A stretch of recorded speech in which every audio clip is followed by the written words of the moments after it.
You are listening to the Bat Flip Podcast, a baseball podcast from Belly Up Sports and the Belly Up Podcast Network. Here are your hosts, Damian and Matt.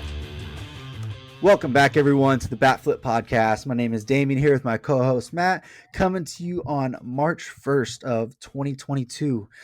So we are going to talk about the CBA negotiations this week and the announcement today of Rob Manfred of canceling regular season games.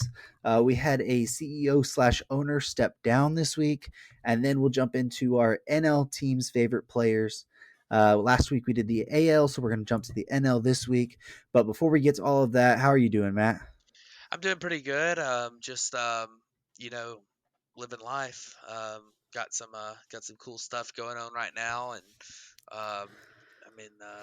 had a fun weekend. I was out at a friend's bachelor trip, so that was cool. It's a little bit of an unhealthy weekend, so I'm kind of getting back to my normal routine now. But yeah, it's everything's good. How about yourself? Doing all right. Just I was hoping the negotiations this weekend would give me a little bit bigger of a smile on my face, but NASCAR's back, and so I really enjoyed watching this weekend. The new car, it actually really impressed me at Fontana this week. It put on a fantastic race, and then just working on little things behind. If you'll see one of the things I was working on and behind the scenes, if you're listening to this on the YouTube side, we have a new graphic over there. And on the podcast side, you guys won't see it, but go check out the YouTube. You can see it there. So that's gonna be the new background until we're ready for the face cams. But just little things like that, just hanging out and getting little things done. So ready to jump into this public clowning of Rob Manfred, at least on my side. But before we jump to Rob Manfred, we'll talk about Derek Jeter. Actually stepped down from his role of CEO of the Miami Marlins and actually is, letting go of his role of the ownership as well. Yeah, this was a pretty surprising move. I don't think this had really been rumored at all or anything that Derek Jeter was rather either on the hot seat slash, not happy there. Now, in the future, I don't know exactly what happened there, but I don't really think it matters all that much.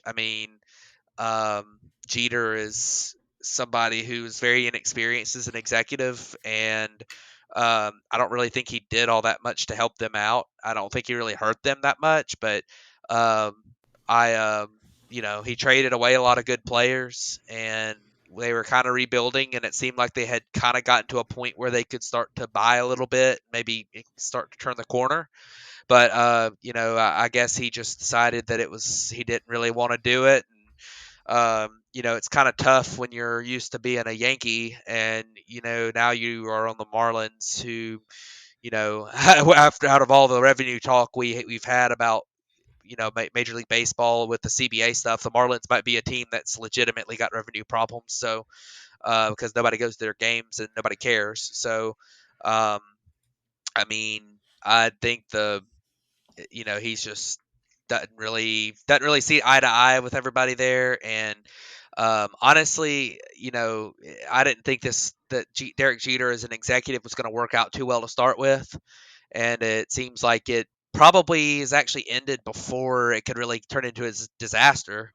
But it wasn't great. So we'll see what happens there. I don't know what their situation's going to be. I don't know if they end up promoting Kim Ing as who's the general manager there to become oversee all of baseball operations, or if they go make an outside hire or what. But I guess we're going to have a lot of time to find out about that because there's nothing going on right now. So. Yeah, so they did say that as of right now, Kim Ing will be the final shot caller per se. Usually she took everything and then ran it through Jeter, but now she's going to get full control of that. So the plan is, at least right now, and I guess for the foreseeable future, because they said they don't see hiring anybody in that place. Kim Ing will be able to take that over, but it's like you said. I think that he's kind of saw other things that were happening behind the scenes, and just they didn't have the same vision of what was going to happen. And it was really interesting because after the news broke that he was stepping down, it came out of nowhere, and then like a bunch of players were just like, they went to social media and they took their time and made a post about it. And it kind of seemed like, because it was Monday. It was on Monday. Um, that he kind of was doing this in like a move to stand with the players through everything that was happening with the CBA. At least that's how I kind of took it, based on like whatever all of the players were saying. It wasn't just like a normal executive kind of like stepped down. It really seemed like, the players at least knew something that, maybe the general public didn't, at least. So that it did make it a little interesting. And I did think it was a little too soon, because, or, too soon for him to step down, because he had really seemed to be involved with everything enough to, they were just starting to build this around the right way and get to that point where they had a bunch of good pitching prospects. Their young team was getting ready and they could spend some money and really make it a competitor. And I really felt that was like when Jeter was going to help them take that next step, and be able to be a key person to, get free agents to want to come to Miami and get people to come out to the park again and stuff. So it is interesting to see that he steps down, and what his new, his next move is, because there has been some rumors even since he stepped down that, he might be looking to get into broadcasting, even maybe with an ESPN or something. So will be interesting to see the next step that Derek Jeter takes. But, you had alluded to it right there with, not much going on, and I guess now's a good time as ever to jump into this last week of chaos that we've really seen with the CBA talks. Yeah, so this last week was it was a whirlwind with the CBA talks, and it really didn't end well. Looking at the past week, there was just, the first. When did they start? It was like last Monday they It was started. Monday, yeah. Yeah, so they honestly they didn't do anything at all. They didn't even attempt to make progress until like Friday or Saturday. And then it seemed like their numbers got a little bit closer together and they ended up eventually agreeing on some things. But the final values on their terms were way, way, way apart still as of yesterday. And there was a little bit of optimism being reported last night that they could have maybe get a deal going, and they actually extended their deadline, which was originally the end of February 28th, so the end of the month of February, to not cancel games. They eventually extended that to 5 o'clock today. I think it was 5 Eastern today, Yeah. and but obviously it didn't come to fruition. And I think the ownership said that they thought that the deal was going to happen, but that the players' tone changed. The players said that wasn't true, and that they were never very close, and that any optimism was either just misreading the room or intentionally misleading people. Which I don't know which case that is. It could be either one, I guess. But fact of the matter is that after 2.5 months of not even attempting to talk, and then a full week of, well, 5 days of being closer to each other but not talking, and then 2 days of what appeared to have been talking, have resulted in nothing. So maybe the sides got a little bit closer together on terms and stuff, but I mean, because it's not like the $10 million to $115 million difference anymore. It's more like a 40 to 85 million or 30 to $85 million difference now. But it didn't come to. And today, Manfred announced that the first two series of the season, so I guess the first 6 games ish, were canceled. So wonderful. Here we are. Yeah, here we are. So you alluded to some of the things they did agree on, were it was going to be a draft lottery, and that was going to be the top 5 teams, is something that they had basically agreed upon. They had agreed upon to expanded playoffs up to 12 teams. The owners wanted 14. The players really pushed it off, so the owners did settle for 12. So we get 2 more additional teams in. So now 6 from each side. And then I believe there was some other stuff to deal with. The players ended up dropping all of their asking for Super Twos arbitration. They made that just stay the same at 22% of those players. They had agreed to the old basic CBA penalty system. I think there was just a minor tweak to maybe the first level. It jumped from, I think, like 30% to like 32.5 or something like that. I could be wrong, but it was really similar to the old penalty scale from the previous CBA. And then just the other stuff some of the stuff they got close to was like the minimum salary deal. The owners finally got up to 700,000. And actually looking at from what Passon had reported right after this, the players were at 725. So there's about a $25,000 difference there. But there's also a difference about the per year. The owners wanted to go up 10,000 per year, while the players want 20,000 per year in that. So that is close. They can make a deal pretty easy on that. If you just agree to 700 at 20 per year, or you go to 725 and 10 per year, I'm sure you can get a deal done on that easily. The big two issues are going to be the luxury tax thresholds and the pre-R bonus pool. The owners finally came up to at least 30 million. The players are looking for 85 million and an increase of 5 million per year. They did finally get to the 150 players overall. The owners were trying to offer, bigger sum per player, and the association or the union really wanted more players with money. So they did get to 150 players, but there's still a decent gap there between the actual number that those players are going to get, and then the thresholds. The owners want to start at 220 now. That would be a $10 million jump from what it was last year, but they want to keep that for 3 seasons and then jump up to 224 and then 230 at the end of the luxury or the CBA. And the players want to start this year at 238. So they want to start 8 million over what the owners want to end at next year or at the end of the deal. And the players want to get up to 263 million at the end of that of the 5-year deal.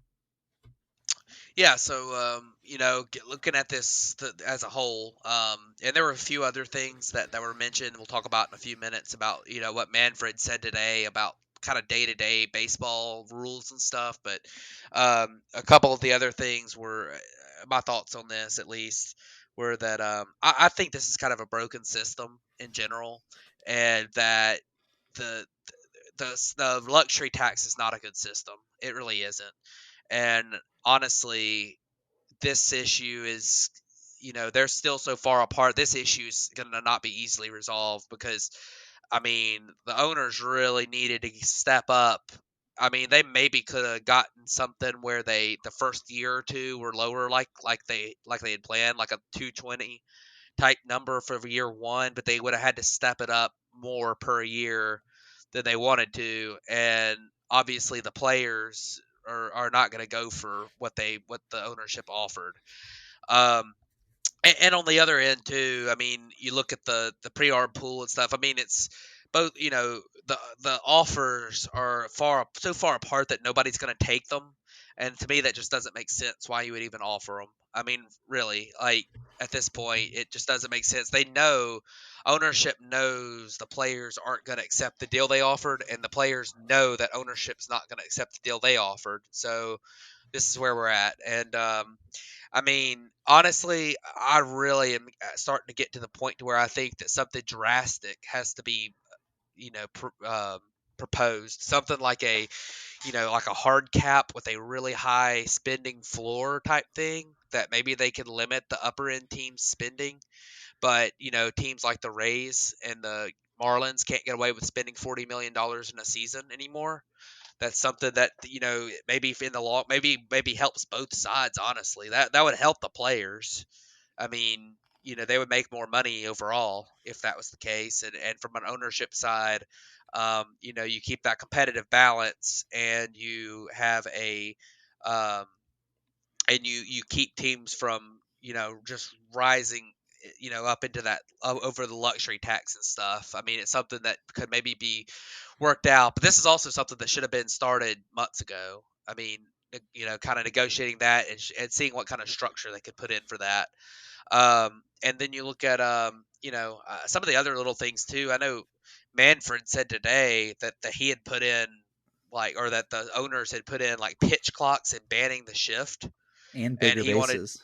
and bigger bases as reasons to as part of the offer, which I truly don't understand why that would be in a CBA for one thing, and also the fact that he's trying to make it the fans. He honestly thinks the fans want that, and that's not even true. The fans don't even want the expanded playoffs. No, So I mean, I don't understand why that would be the case. I don't understand why they think that would be a good thing, and I don't know why that would even be a bargaining chip. I don't think the players especially want that. I think some players probably want to ban the shift, but a lot of players don't.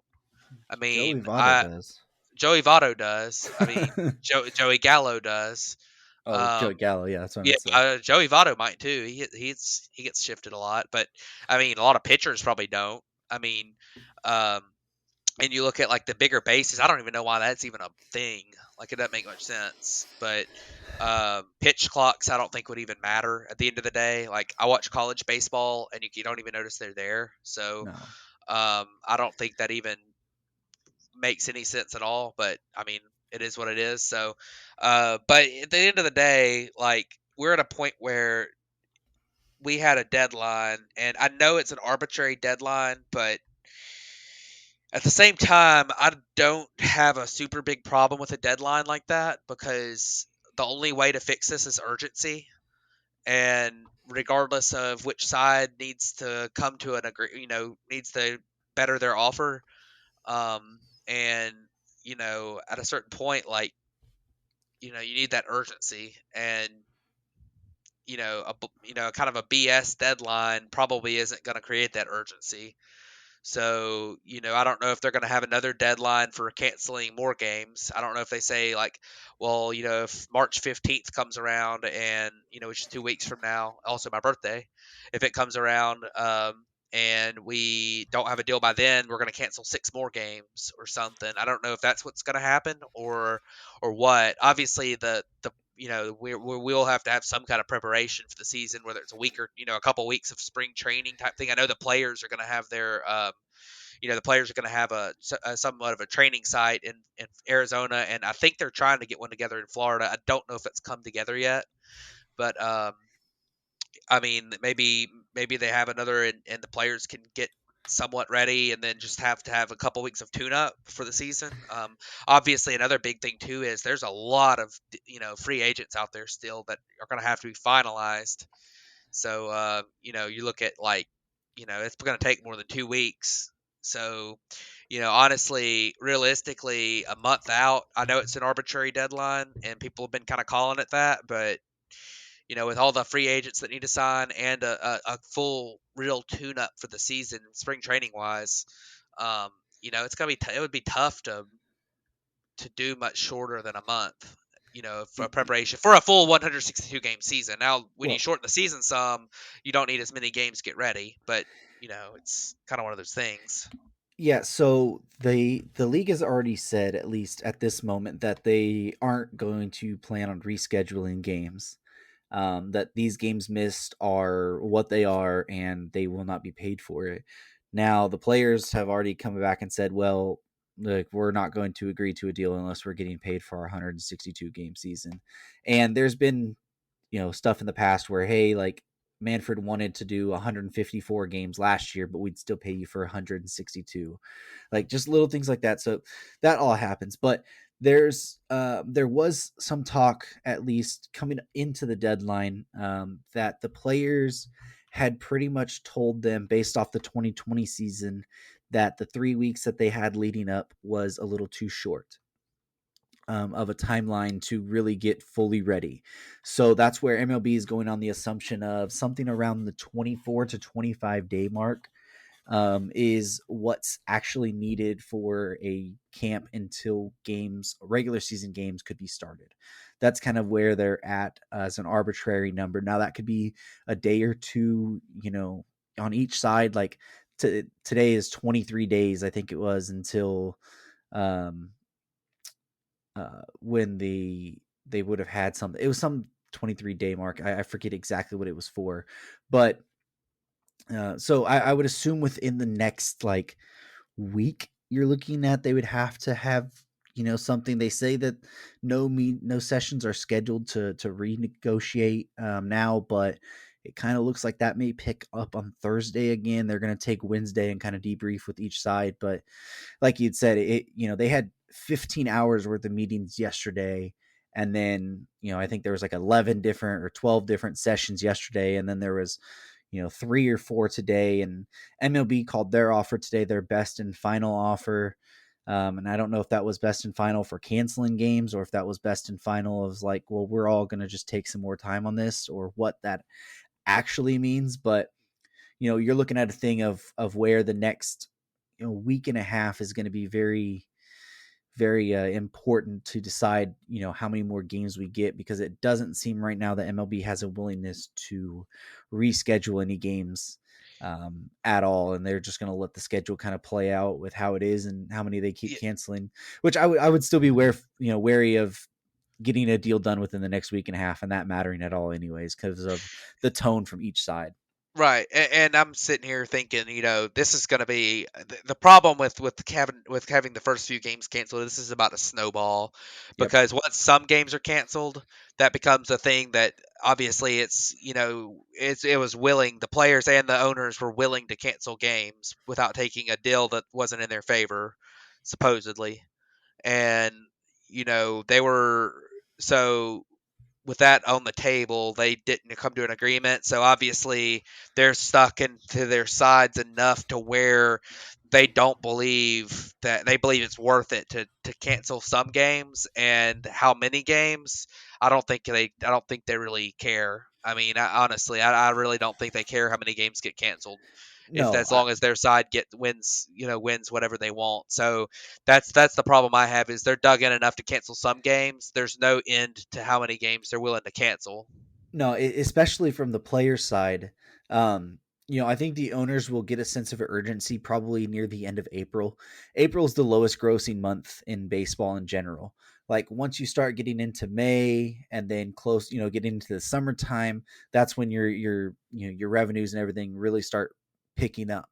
So I think that's when the owners will start kind of noticing it more.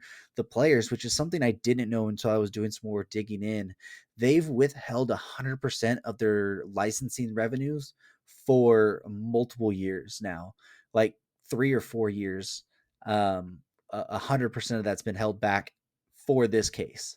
So players will still get, I mean, obviously it's still not going to be their full salary, but they will still get paid. So that just tells you like they've been preparing for multiple years for this to be a thing. And there's been the sentiment around that the players are, they're willing to play, but they're also willing to lose the entire season if that's the case. And I'm not, I wouldn't be very happy with that, and I would look frowned upon the players in that scenario. Like if they do say like, hey, we'll just like screw the season, but it does show that they are willing to hold out and wait until they feel that they get something, that's great for them. Like I think they've just kind of had enough of being taken to the woodshed too many times. Yeah, I mean it's a situation where I really think it's. I mean, I've been optimistic about it the whole time, thinking that they would probably come together on something eventually, because the general structure was there, but the numbers were really far apart. But that once they had some urgency to not cancel games, that they would eventually kind of meet in the middle somewhere. And obviously, that didn't even come close to happening. So, I mean, we're gonna. I have a feeling that we're not seeing any baseball till at least May, and probably Yeah. longer than that. I mean, I really, it's frustrating to me. And um, I think that there's some reasons that, I mean, that could be you know, in the long run. I mean, in the long run, honestly, and I know the players want to get their deal that they, feel like they deserve, and they probably do deserve. But in the long run, I think it just hurts everybody in baseball. I mean, this whole thing, you can blame who you want to. I mean, the owners have been ridiculous, but at the end of the day, it doesn't matter. It's just going to hurt everybody in baseball, and it stinks to see. Yeah. And I mean, it's just, it's one of those things where it's like 1994 all over again. And obviously, you don't want to, if you end up agreeing this week and you miss the first 6 games of the year or something, then it's like whatever.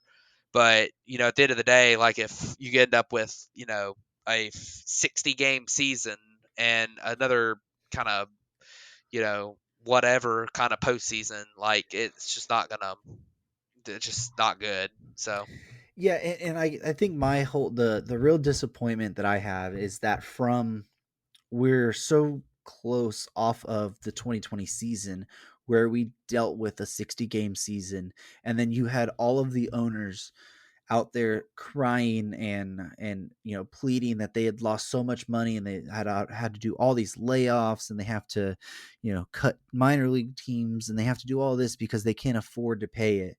And then and then 2021 comes around and we had one of the best baseball seasons ever from both sides. It really felt like baseball got its mojo, it got its momentum back. And then we hit into this stonewall again, like, and we're going to go right back to, it seems like at least a shortened season right now, but how short is that going to get? Are we going to get to another 2020 year? And then we're going to have to hear about it for, the next 3 years on or whatever about no, how, it would you be know, longer than 3 years we'd hear about it. I mean, this is one of those, like in 1994, and I know I have family members that were baseball fans before 1994 and haven't watched another game. I mean, I well, know that that's going to happen. I'm not talking about from the fans' perspective. I'm talking about from the owner's perspective, like how they were the whole 2020 season, how much outcry we got, and how much it affected them.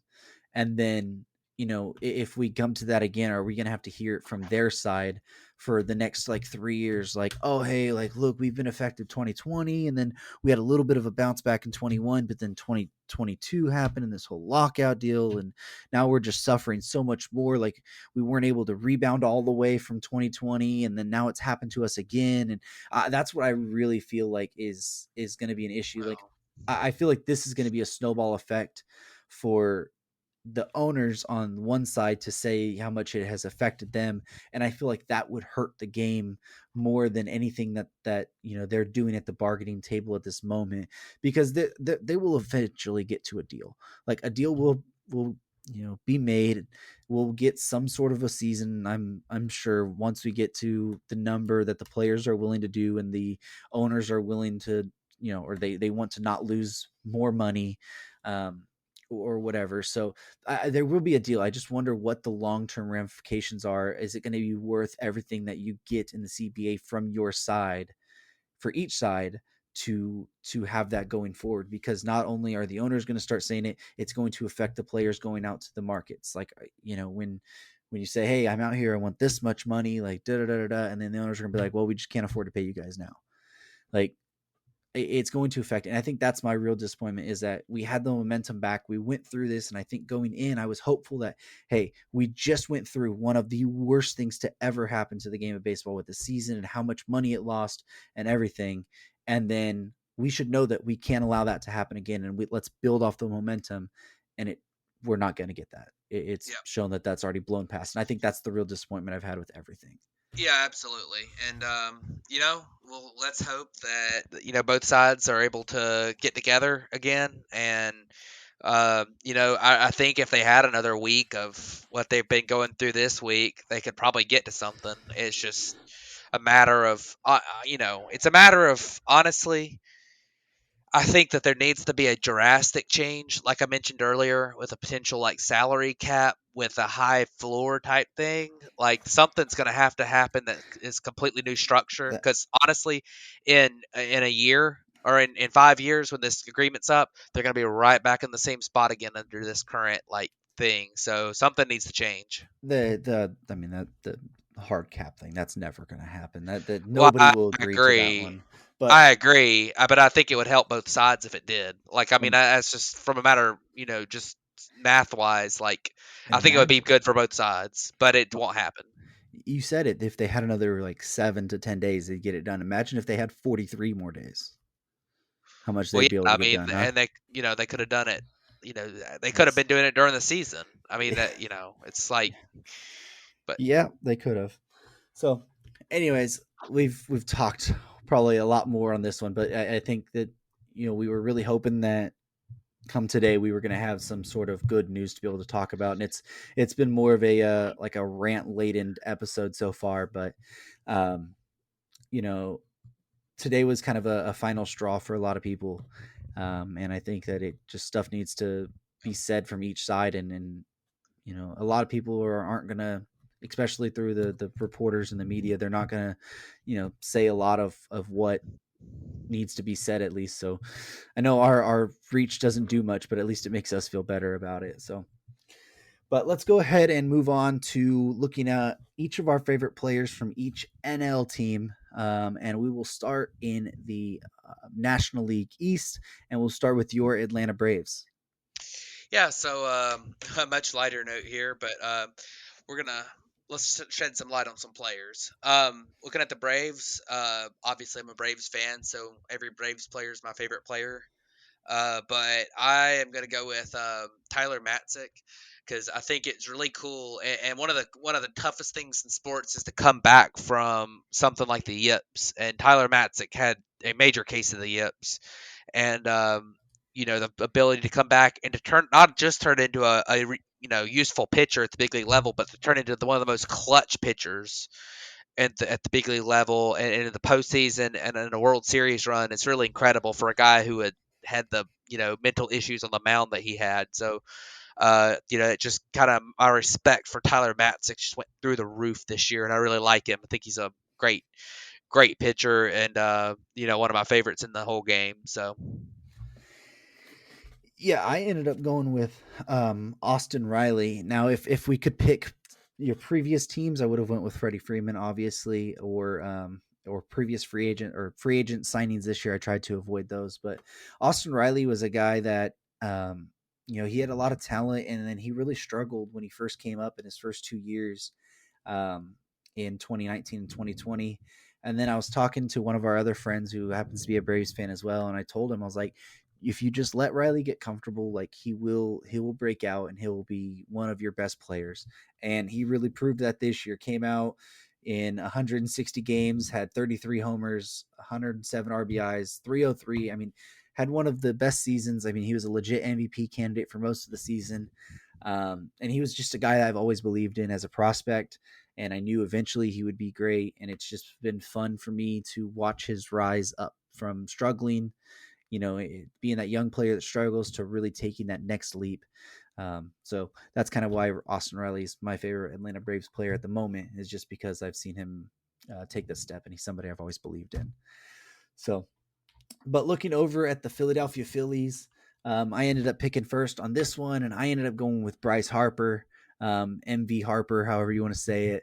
I think he's one of the most underrated players in the game. A lot of people want to say he's overrated nowadays, and I just don't think that that's the case. I think Bryce Harper has been so damn good for so long.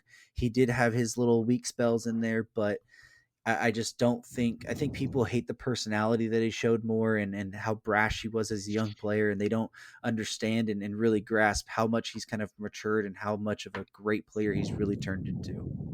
yeah, I think one funny thing about Bryce Harper is you mentioned the fact that he's people call him or that he's kind of underrated now.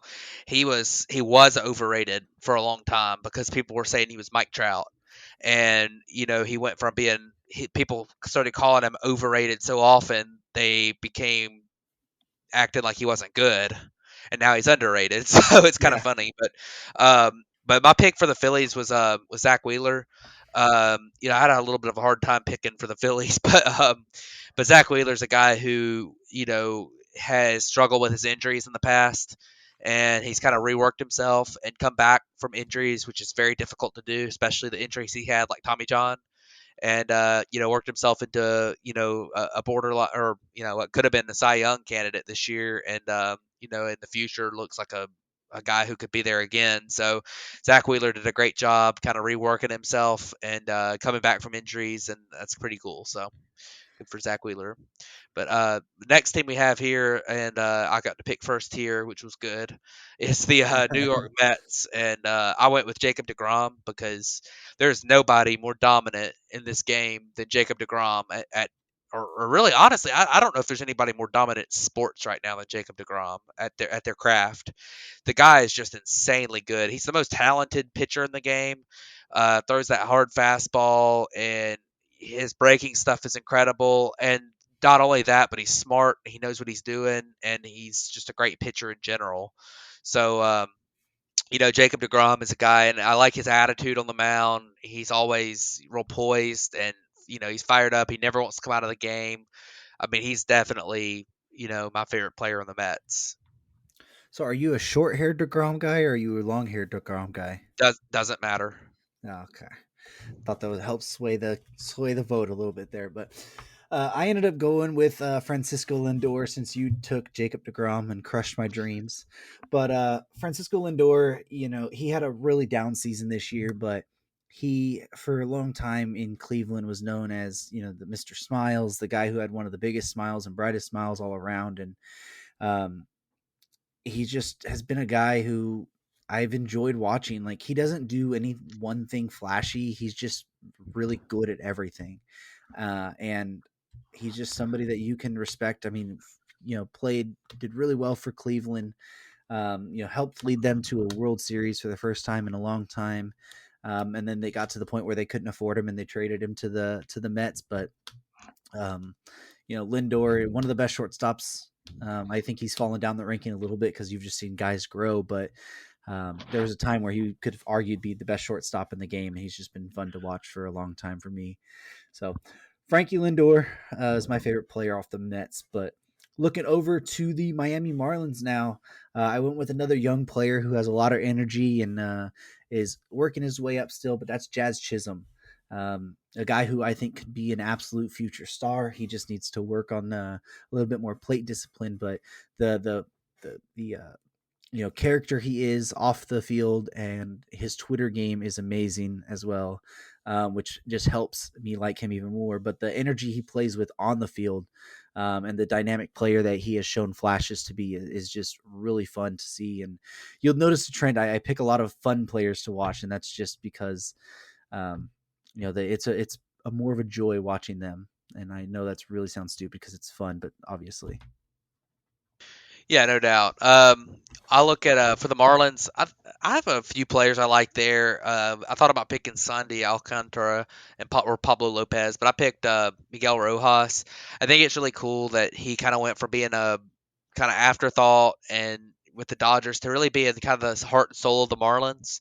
And I think he's got a pretty underrated game. He's got a great glove at shortstop, and he hits a lot better than people think. He's not really a power guy, but he's been able to put together a couple of pretty decent seasons at the plate, close to league average, and I think he's pretty underrated for that reason. And I mean, he's just kind of a player that has worked his butt off to become a pretty good player, and he's got a good personality. People seem to like him, so I think he's a pretty cool player to pull for, and he's probably one of my favorites on the Marlins. But moving on to the next team, which is the Washington Nationals, I actually went with a guy who not too many people know about, but Yadiel Hernandez.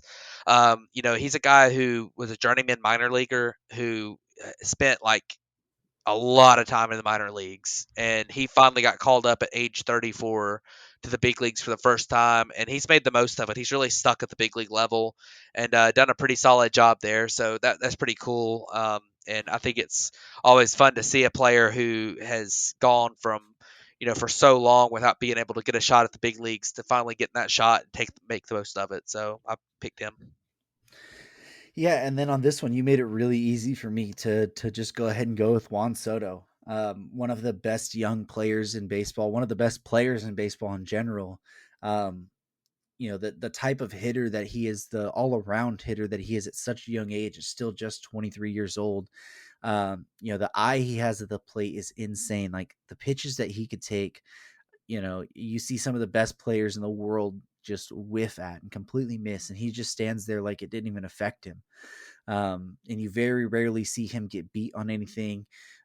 He is always able to find the way to put the bat on the ball, and he can hit for power. And his defense isn't as great as his offensive production, but man, it's just I can't wait to see what he looks like in 10 years when he's at 33 and the stats that he's been able to accomplish up until that point, and see where he's at, because I think there is a legit chance that he is one of the all-time great hitters that we're seeing, and going to be at least one of the best in our generation for sure.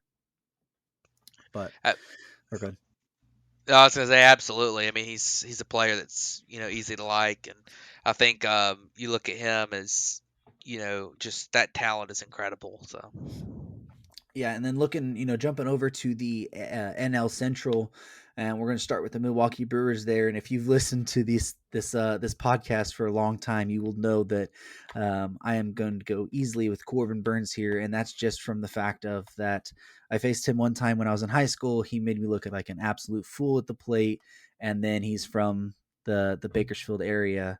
And went to Centennial High School, so it's I have a personal connection with Corbin Burns, and the hatred that he made me feel as a high school freshman or whatever when he was going to be a draft prospect to being a major leaguer, making major league hitters look how he made me look as a freshman. It's been pretty fun to see, so I don't feel as bad now. Yeah, I went with Brandon Woodruff, and honestly, he's a guy that I think is not talked about enough. He's been overshadowed by Corbin Burns this year, and he's really been fantastic for the last 3 years. And he doesn't seem to get talked about enough as an ace. And I think he's a great pitcher. And Brandon Woodruff is, I mean, he's almost as good as Corbin Burns. I mean, he's not as good as Corbin Burns, but he's not that far off of him. So it's pretty cool to watch him become what he's become. And I mean that one too. It's at the top of that rotation. It's unbelievable. But speaking of really good starting pitchers, the next team we have on our list is the St. Louis Cardinals, and my pitcher or player I picked for them is Adam Wainwright. And I really like Wainwright. The fact that he was able to at age 39 last year Yeah. do what he did and kind of rework himself and keep pitching at the long with the longevity that he's been able to pitch with is really really cool. The fact that he's stuck in the game and it shows how much he loves playing the game. And I also thought he was a really good personality when he got a shot in the TV booth in the playoff a couple years ago. So I really like Wainwright, and I look forward to seeing him move into a role where we hear a lot from him in the in the booth eventually after, because I think that'll end up being a role for him. He seemed really good at it, and it seemed like he enjoyed it. So Adam Wainwright's a good player. And on another note, I wish he had not been traded from the Braves because he would have been a really nice piece to have there. So Adam Wainwright's he's my favorite on the Cardinals. Yeah, looking at the Cardinals, it was a team that I kind of did struggle to pick one guy from. I think there was like about 3 or 4 guys I could have easily chosen, but I ended up going with Paul Goldschmidt, a guy who is well known for his time at Arizona and being in the Dodgers division. I was able to watch him for so long, and I think he's more criminally underrated for how good of a player he really was. I mean, if you look at that stretch from 2013 really through 2018, his lowest weighted runs created on the year or on out of those years was 133. And he plays really good defense. He or Not really good defense. Sorry. He's a really good base runner. He's just a really good hitter. He, for first baseman, being able to steal 30 bags one year in 2016, but he's always a threat to get close to that 20 stolen base mark. And then when he got traded to St. Louis, there was people thought, in 2019 he really struggled, and then 2020 he got, he bounced back, and then 2021 he's just right back to the old Paul Goldschmidt again at the age of 34. So it's really been fun to see him throughout his career, and then to continue to being good even after he got traded from from a place where he gave so much. But looking over to the Cincinnati Reds, that's the next team we went to. I ended up going with starting pitcher Tyler Mahle, young guy who is just kind of starting to break into his own. Had a really good year this year with a 3.75 ERA, a 3.80 FIP, and 3.74 xFIP. Had a good 2020 as well, so it was really good to see that he was able to carry that over to a full season. Pitched 180 innings this year. There's not one thing that I really like jumps off the page to Mahle about me. It's just he's one of those guys that just has some random thing that I really got connected to one day watching a game, and just have really been able to follow him ever since. And whenever he's on the mound, it's a guy who I really want to tune in and watch for some reason. So Tyler Mahle was my pick for the Cincinnati Reds. Yeah, he threw a perfect game in the minor leagues, I believe. Um, Oh, I didn't looking know at that. I think he did. I think he was the Reds pitcher that did a few years ago. But looking at the Reds, I could have gone with some different guys. I like Castillo and and Sonny Gray. But I think the easy pick for me was Votto. Votto is just a really fun player because of he's got a really interesting personality, and the fact that he is such a finely tuned hitter. The way he's done, the way he approaches hitting is really fun. I think that there are some years where he was like, okay, I'm never swinging at a pitch outside the strike zone, and he ends up like walking like 20% of the time and never striking out. And then there's the year like I'm just never going to strike out, just doesn't strike out. And then you have like this year where he's like, okay, I'm not really doing that well anymore. I guess my bat's slowing down, so I'm going to start swinging a little bit more, and I'm going to start hitting home runs. And then he starts hitting home runs. Like it's really fun to watch Joey Votto kind of do whatever he wants to do. So he's kind of my pick for the Reds. But looking forward to the next team. There were a lot of players that had a lot of personality on the Cubs, but they traded a lot of guys off last year. So there's not too many guys with a lot of popularity left. But the one I decided to go with was Keegan Thompson. He's a young pitcher for them, and he's a fun guy for me personally because he played at Auburn while I was in school there, and it was a lot of fun to watch him pitch every other day or every few days. He was a guy that he had good stuff. Obviously, he's had good enough stuff to get the big leagues. But the most fun thing about him was that he just attacked. He tried to never walk anybody, and he was head of a rotation at Auburn. They had him and Casey Mize together, and also Davis Daniel, who's a prospect for the Angels. They had three really really good pitchers in their rotation. It was a lot of fun to watch Keegan Thompson come out there on Friday nights in the SEC and develop. And then after being like a third or fourth round pick, see him get up to the big leagues and have some limited success there, to the point of being able to stay on the roster for this coming up year is pretty fun to watch. So I went ahead and went with Keegan Thompson. So the Cubs for me was a team that I really struggled to find somebody. If you had asked me last year, I would have been able to tell you Chris Bryant very easily would have been my favorite player on the Cubs. But we all have talked about their exodus of players at the trade deadline and that. So it was really hard going through the people of who I really wanted to pick. And I didn't want to pick like brand new free agents. Or people you hadn't really seen in a uniform before, but this was one instance where I'm going to break my own rule and give myself a little mulligan. And I ended up going with Nick Madrigal, a guy who the Cubs acquired at the trade deadline from the Chicago White Sox for Craig Kimbrell. And we haven't been able to see him because he had a season-ending injury. But he's just a guy who he doesn't hit for much power, but he doesn't hit the ball even particularly hard. But he's one of those super fast players that just like a blooper can get you a double, and a single thing that would get into the gap for most people and be a double that would get cut off before even the warning track turns into a triple for him. So just seeing a guy who he doesn't have all the power but has that insane speed and be able to use that to his advantage. And hopefully he stays healthy, because I also have him on my fantasy baseball team for Dynasty. So I'd very much like a great Nick Madrigal career. But we'll go ahead and look at the Pittsburgh Pirates next. And mine is going to be a little bit of a weirder one here, and that's going to be Yoshi Tsutsugo.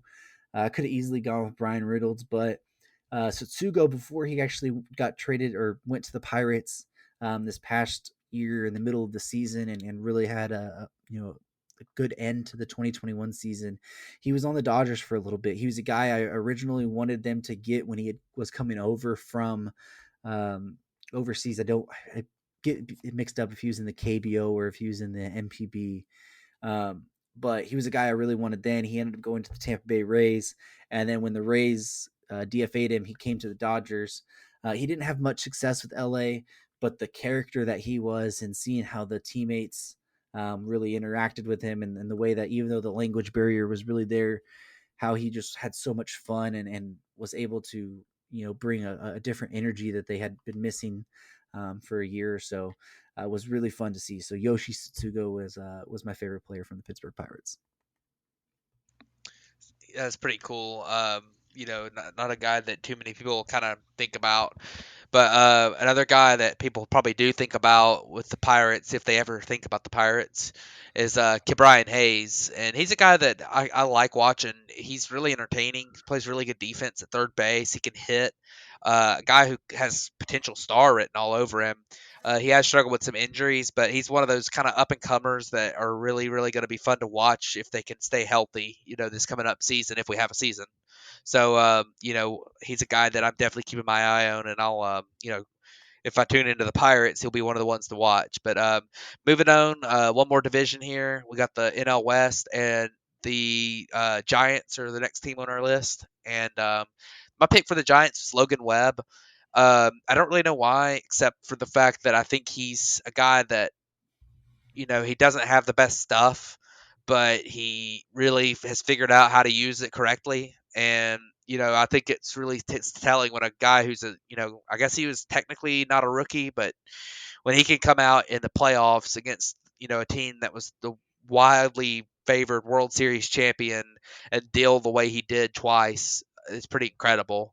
And it was a lot of fun to watch, and it really made me gain a lot of respect for Logan Webb. So I went and picked him for the Giants.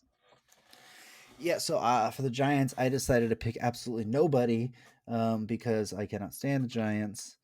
But no, I ended up going with Alex Wood, kind of like the least of the worst Giants because at least he has a Dodgers connection and actually a Braves connection as well. So we were both connected with Alex Wood, but he was a guy who, he's well known for having that funky release, came over to the Dodgers, I believe it was midseason of 2015, and he pitched really well for them, especially that 2017 season where it was, I believe it was his all-star year, had a 2.72 ERA, and just one of those guys who, he didn't overpower you with stuff. He just had that funky kind of movement to his pitches because of the weird arm angle that he was coming at, and um, just was always awkward, it seemed like, but got the job done. And then he ended up getting traded to Cincinnati, came back to the Dodgers, was a part of the World Series team, and then he went to the Giants this past year and was pretty good as well. So Alex Wood was my favorite San Francisco Giant if I had to pick one.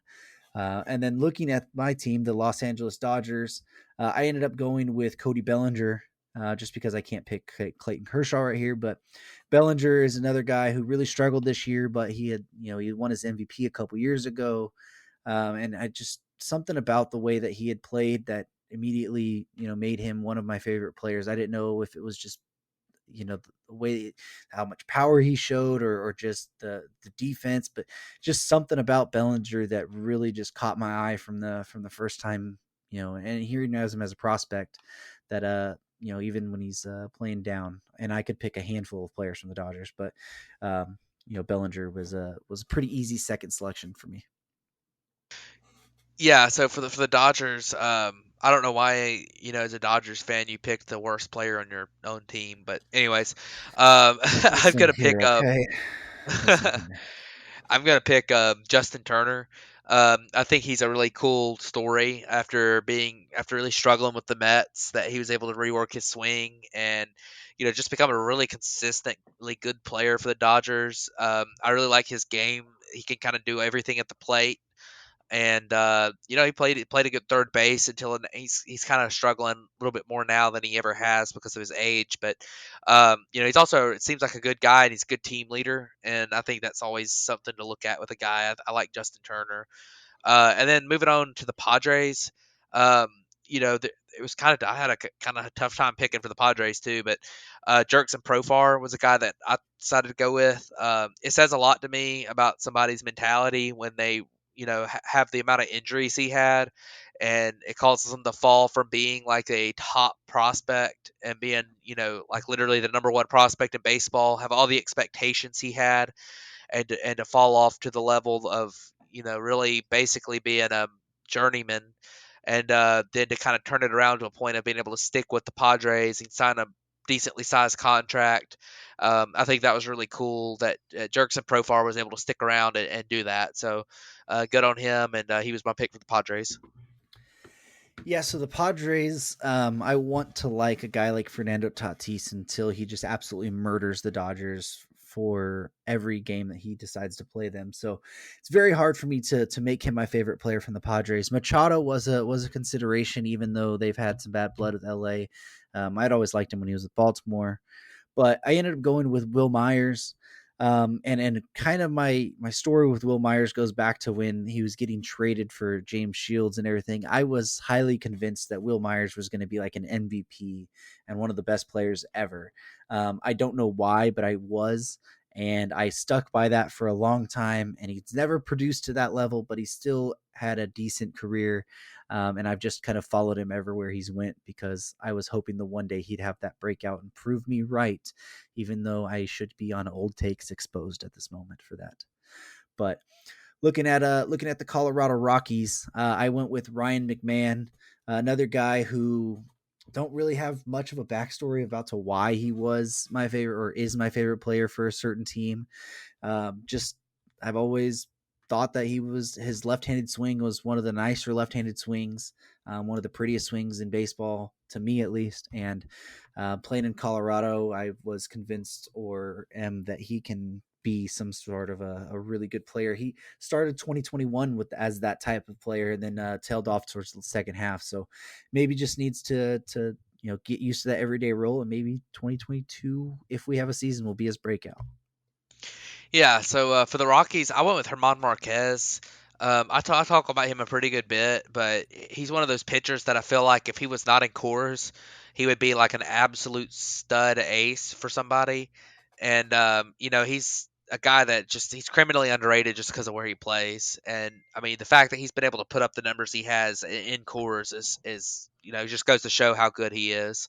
And I wish the Rockies would get their heads out of their butts and go ahead and trade him because obviously he's not going to be part of a contending team there, and they could probably get a lot in return for him for when they do have a contending team. So, but I'd love to see what he could do somewhere else. But for now, he's my favorite player on the Rockies. And then moving on to the final team we got here, which is the Arizona Diamondbacks.